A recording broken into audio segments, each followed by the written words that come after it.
जय जिनेंद्र। आप सभी भली भांति जानते हैं, भारत देश एकमात्र ऐसा देश है जहां सभी धर्मों का सम्मान होता है और सभी धर्मों को अपने अधिकार नियम पालन करने की संविधान से छूट है। भारत देश जो वृषभ देव के पुत्र भरत के नाम से विख्यात हुआ, जहां दो संस्कृति का जन्म हुआ, श्रमण और वैदिक। कौन प्राचीन है, कौन श्रेष्ठ है, इस बात के विवाद पर न गौर करते हुए हम आज के गंभीर टॉपिक पर विचार करने जा रहे हैं, वो है जैनों का शोषण।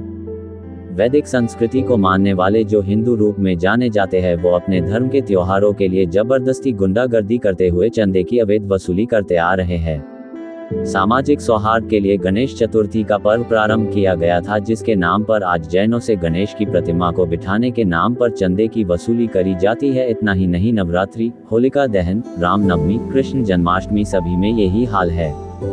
सभी धर्म अपने धर्म में आस्था रखते हैं और जैन धर्म कभी अन्य धर्मों की आस्था का मजाक बनाना नहीं सिखाता, लेकिन इसकी भी आज्ञा नहीं देता जिस वीतराग मार्ग में आपका जन्म हुआ उसको छोड़ अन्य देवी देवता में अपना श्रद्धा रखे। और सभी धर्मों में ये ही है। हिंदू धर्म में ही मीरा के आराध्य कृष्ण तो तुलसी के राम है। जब एक ही धर्म में अलग अलग लोगों के अलग अलग आराध्य हो सकते हैं, तो जैन धर्म समय अवधि की अपेक्षा से सनातन है, न कि सनातन नाम वाले धर्म का कोई भाग। जैन धर्म एक मूल पृथक प्रथम शाश्वत धर्म है, जिसे कानून, प्रशासन और संविधान भी मानता है। कुछ हिंदू कानून जैनों पर भी लागू होते हैं, लेकिन इस कारण जैनों को हिंदू नहीं मान सकते।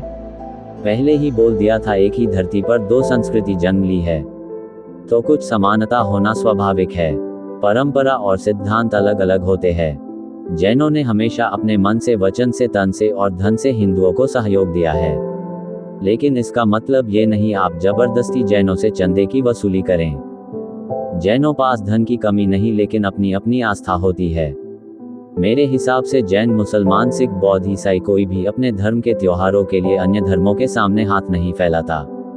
फिर हिंदू, जो भारत में सबसे अधिक बहुसंख्यक है, वो क्यों अल्पसंख्यक जैनों से चंदे की वसूली करते आए हैं? संख्या बल कम होने से दिल पर पत्थर रखकर जैनों को चंदा देना होता है। कुछ जैन होते हैं जो हो सकता है वो आपके भगवान में आप जितनी ही श्रद्धा रखते हैं उनसे बेशक चंदा ले, लेकिन सभी जैन ऐसे नहीं है। जैसे सलमान खान गणेश की प्रतिमा बैठाता है, तो क्या हिंदू सभी मुसलमान से चंदा ले लेते हो? और चंदा मांगना आपका अधिकार हो सकता है, देना या न देना हमारा अधिकार है। और कोई दे भी दे तो आपको अपनी मर्जी का चंदा चाहिए।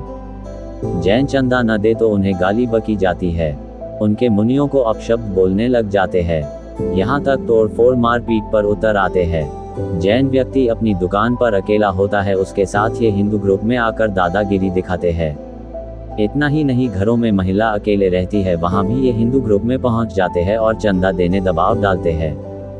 यदि इनकी पुलिस में कंप्लायंट करो तो पुलिस भी नहीं सुनती, और कोई सुन भी ले तो हिंदू संगठन आकर उन चंदा वालों को बचा लेते हैं। एक बात और, यदि चंदा न लो तो ये जैनों से सामान न लेने की धमकी भी देते हैं और ये बोलते हैं हिंदुओं को सामान बेचते हो तो उन्हें चंदा भी दो।